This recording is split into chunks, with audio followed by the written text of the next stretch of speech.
अहम खबर शामिल करें। आपको बताएं कि सुप्रीम कोर्ट में फौजी अदालतों के केस की समाअत कल तक के लिए मुलतवी कर दी गई।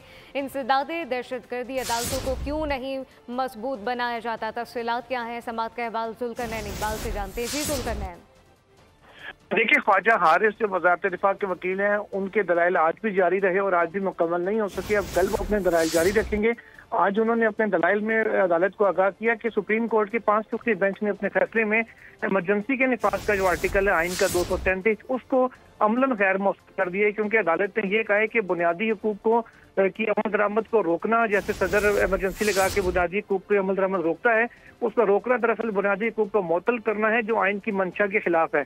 उन्होंने कहा कि इस फाइंडिंग के बाद वो आर्टिकल गैर मौसूल हो गया, जिसका इस पूरे फौजी अदालतों के केस से सिरे से कोई ताल्लुक ही नहीं था।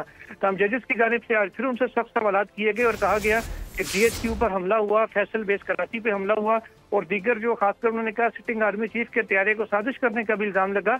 इन तमाम जो मुकदमात हैं इनकी समातें इंसदाद दहशतगर्दी की अदालतों में हुई थी, तो क्या 9 मई का जुर्म इन सब से बड़ा है या ये दहशतगर्दी के वाकयात 9 मई से कम थे?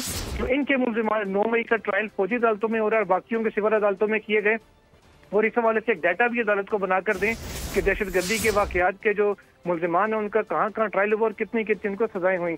जस्टिस नईम अख्तर अफगान ने कहा कि जो फैसला कहाँ पर होता है और कौन करता है, किस बुनियाद पर ये चीजें तय की जाती हैं कि 9 मई के जितने मुल्जिमान थे उनमें से सिर्फ 103 का ही ट्रायल फौजी अदालतों में हुआ। जस्टिस मुसरत इलाली की जानिब से भी कहा गया कि कोई ऐसी मिसाल हमें पाकिस्तान की तारीख से बता दें जहाँ पर आइन मुअत्तल ना हुआ हो, बुनियादी हुकूक बहाल हों और फिर भी लोगों का जो आम शहरी है उनका ट्रायल जाके जो फौजी अदालतें उनमें किया जाए।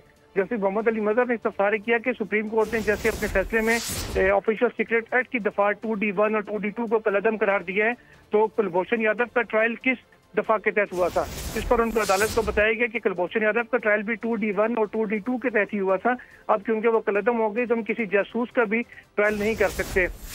इस पर अदालत की जानिब से कहा गया कि कुलभूषण यादव वाकई तो चले जासूस थे, लेकिन वो कोई मॉब अटैक नहीं था, वो जासूसी करने आए थे। यहाँ पर जो लोग हैं 9 मई वाले, ये तो अपने मुल्क के शहरी जासूस भी नहीं थे। इस हवाले से भी अदालत इस पहलू को भी मद्देनजर रखेगी, इसके ऊपर भी आपकी मामलत अदालत को दरकार होगी। ये तमाम तथ्य जो अदालत की जानिब से किए गए, तो ख्वाजा हारिस ने कहा कि अपने दलाइल का पहला मरला वो मुकम्मल कर लेंगे, उसके बाद सेकंड फेज में जो दफात की अपना सेकंड फेज में वो 9 मई के वाकयात के ऊपर आएंगे। और अदालत ने उनसे बार बार कहा कि 9 मई के वाकयात की FIR दर्ज हुई हैं वो अभी तक अदालत में जमा नहीं करती, क्योंकि एक ही अदालत में एक ही जुर्म के तहत कई मुल्जिमान थे। आधों का ट्रायल कहीं और हो रहा है, आधों का कहीं और हो रहा है।